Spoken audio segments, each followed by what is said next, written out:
As you receive each and every month, included in your packet were the updates on our work orders.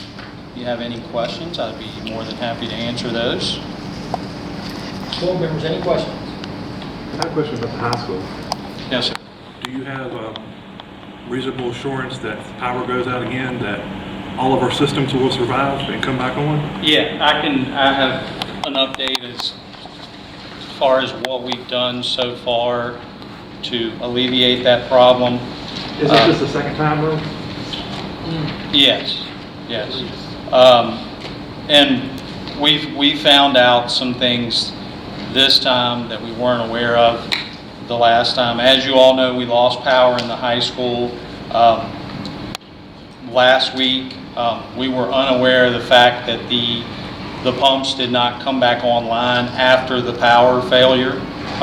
I was notified of the power failure right after it happened because of the fire alarm system went down. Mr. Ross called me to let me know that he was on the way to the school to verify that. By the time he got there, the power had come back on and the fire alarm system had reset. We weren't aware that the pumps had quit at that time. I wasn't notified until the following morning that the pumps were down.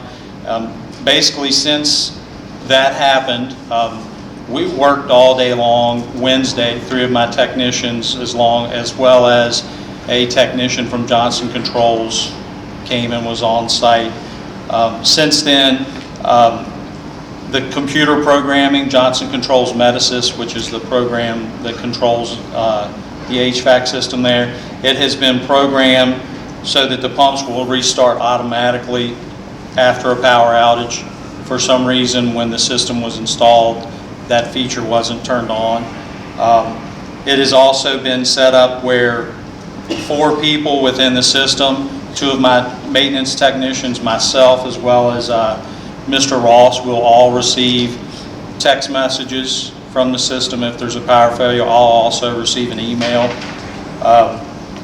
We'll also be notified if after 5 minutes the pumps haven't automatically restarted. We'll get another message, so we'll be notified we need to get there, and also on our way we'll know that there's a potential that we may have to call in outside help because they haven't restarted within 5 minutes. All of these alarms have been tested. The Johnson Controls technician was able to send false alarms so that we would all receive text messages. Another feature that we've done, some of the rooftop units, not the classroom units, we've installed heaters in those that if we're expecting extremely cold weather, those can be turned on and they will heat the rooftop units. Also, one thing that the night custodian has been added to his responsibilities is to 3 or 4 times a night to walk down to specifically to that pump room, open the door to make sure the pumps are running. And I also found out today, doing some more research, this was this afternoon, have not been able to address it, but we did find out that the individual room units, which gave us the major problems where they froze, there's also a programming feature in there that when the water flow stops, those units should also shut down, which they didn't. They remained running, and we're going to start looking into correcting that issue tomorrow. I have a quick question. Yes, sir.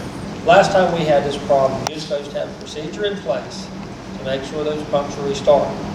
So nobody went to the school this time and checked the pumps to restart them until the next day. Why? We weren't aware that the pumps had shut down.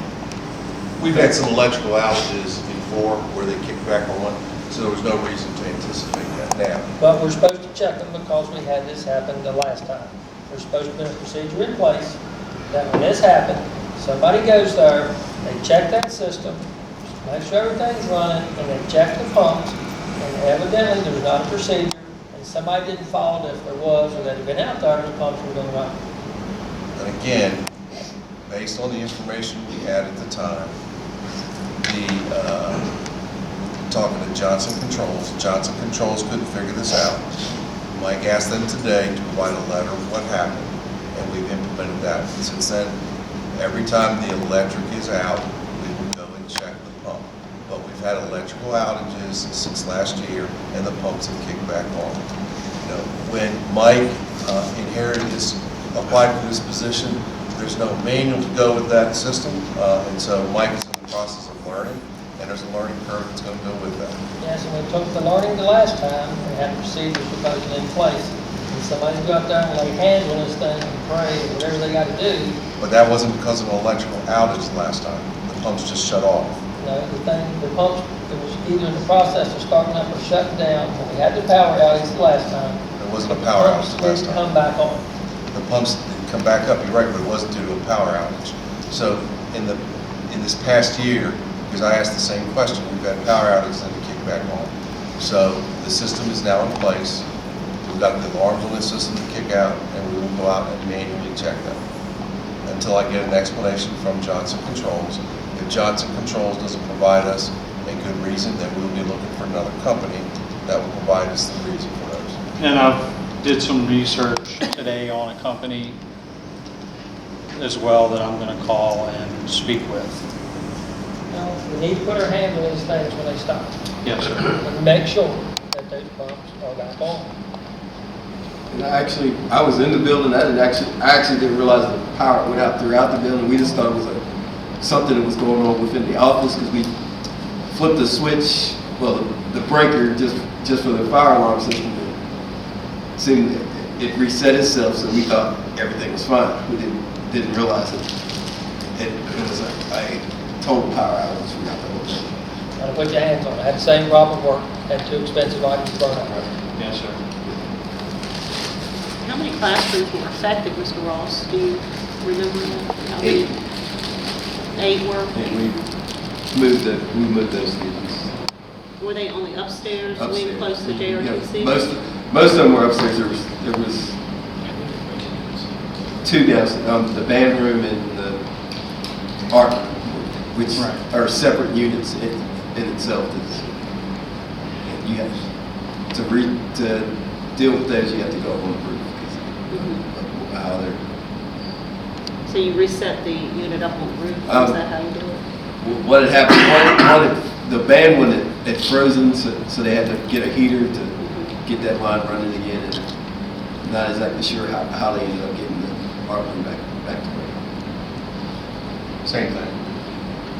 And when I say heater, it's just a little space heater that someone may have under their desk in their office. That's all that's necessary to heat the area up within the unit, yes. Mike, you might want to mention you have an employee now who has a background. Yes. And what our new HVAC technician who was hired in January, he's been able to provide a lot of assistance, and he's becoming more and more familiar with all of our systems and all of the schools.